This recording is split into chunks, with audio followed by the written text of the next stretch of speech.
Merry Christmas, my fellow Chibits. Today is a day of giving, and today I am going to be giving you all my top 5.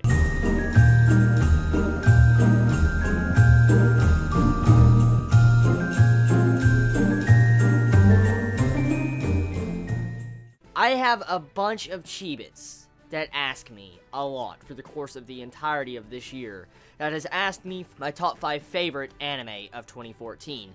And so, today, I am finally going to unveil what truly is top 5 of 2014. Now, before I actually dive into this top 5, that's my personal top 5, if your specific anime that is part of your top 5 is not in this list, I don't mean to offend you. It may have been because I did not watch it, maybe because I just did not enjoy it because it wasn't to my taste, so forth and so on. It just depends, and personally, I don't mean to offend anyone if your anime is not on my top 5. So anyways, diving in onto number 5. Number 5 is probably going to shock some of you. I don't know necessarily if it's going to shock a lot of you, but we'll have to see. Number 5 of 2014 is Yowamushi Pedal, Season 1. By far, the reason why Yowamushi Pedal deserves the top 5 spot of this year is because of a couple of different reasons. For one reason that comes to my mind is that Yowamushi Pedal is what introduced me to the sports genre of anime. It is the definite anime that introduced me to the sports genre. And if it wasn't for Yowamushi Pedal, I would not have discovered Haikyuu, Baby Steps, Ping Pong, stuff like that. I would never have discovered those series, or never even probably given them a chance if it wasn't for Yowamushi Pedal. And it's not just that. It's not the main reason why I think Yowamushi Pedal is top 5 of this year. Yowamushi Pedal is a series, out of all the sports anime I've seen from this year, it is one of the few series I've seen that really demonstrate teamwork so freaking well. And the characters are so unique. Each individual character from each individual, section of the race, each team gets their own development. And that is something I rarely saw in some other sports anime. I mean, Haikyuu had some stuff like this, but Yowamushi Pedal, in my opinion, did it a lot better when it came to the development of characters, along with you allowing to understand their motives and what they're fighting for, and finding out exactly what their jerseys really mean, of how they have to carry it across the finish line. So moving on to number 4. Number 4 is probably going to make all of your mouths drop, because I know for a fact probably none of you expect it. Number 4 of 2014 is Sidonia. Yes, Knights of Sidonia is number 4. The reason why is because Knights of Sidonia was my type of series. It was technically like a futuristic Attack on Titan, except the story is being more sci-fi-ish. For instance, you are in space, you have it to where these creatures that kind of remind me of the Flood from Halo are coming after humanity. Pretty much all of humanity's been pretty much wiped out, and humanity's been forced on these ships that float in the middle of space, and they're just navigating space to God knows where.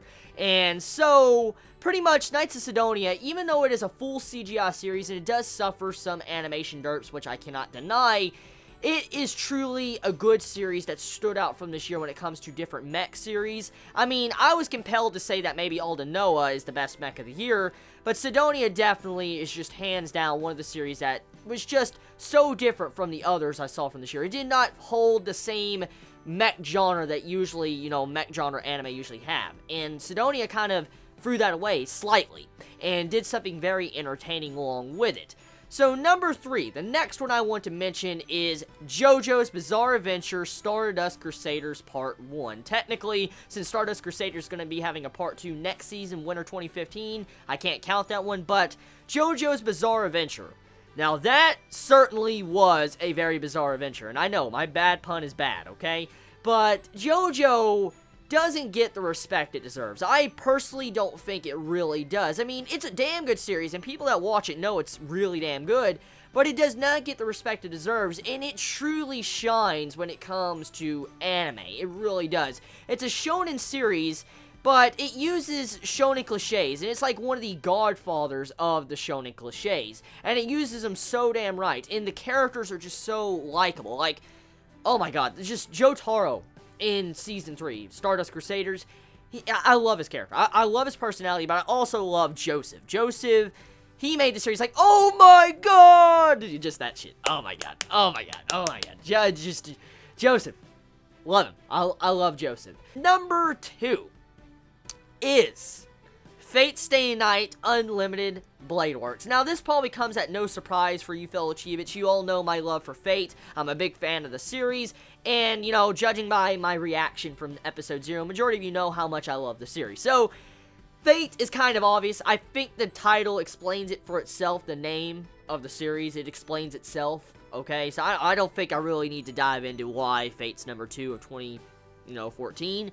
So, the last one, which probably every one of you suspected, you all probably realized this was coming, Hunter x Hunter 2011 is number 1 of 2014. Hands down, Hunter x Hunter, it made it in my top 5 of all time. It is number 2 of my favorite series of all time. Hunter x Hunter is. Spice Wolf is right above it. But Hunter x Hunter is right underneath Spice Wolf. It's number 2 on my top 5 of all time. Of course, Hunter x Hunter would be the best of 2014. Fuck. I mean, it's obvious. The writing of Hunter x Hunter speaks for itself. If you have yet to watch the series, you probably won't understand why it is so damn good, and why I have so much appreciation for the series. Out of all shonen I have ever seen, Hunter x Hunter literally goes to the masterpiece level. It really does. It is the only series I can hands down say it is just absolutely a masterpiece. Or as close to perfection as you can possibly get. Honestly.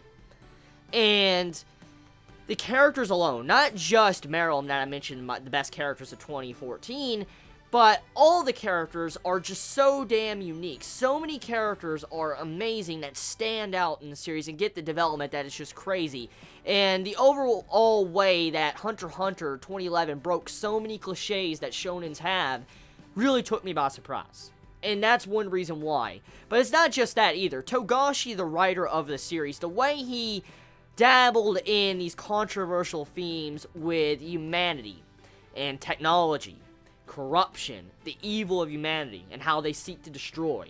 The way Togashi wrote these elements into the Chimera Ant arc signified greatness, and it certainly won its spot as the best anime of 2014. No joking. So, that concludes my top 5 of 2014. Now, Chibits, let me know, did you expect that top 5? Let me know in the comments below. I mean, what did you think my top 5 was going to be? Let me know your top 5 if you have yet to share it. And it's been fun. It's been a very fun 12 days of anime, getting to talk with all of you about the best different, highlights of this year, the best anime, so forth and so forth from different genres. I couldn't cover every single genre, but I did the ones that had the most demand. For instance, I did, the genres, let's say romance, slice life, stuff like that had the most demand. And so, thank you, Chibits. Thank you for this wonderful holiday. Thank you for these wonderful 12 days. And thank you for supporting our community. It's been very fun getting to talk about these events that we've all shared together over the course of this year. And so, you all have a wonderful Christmas Eve, wherever you are. Even if it's past Christmas, I still wish you happy holidays and a great rest of the year. And I love you all. Eat some cake for me. Chibi out.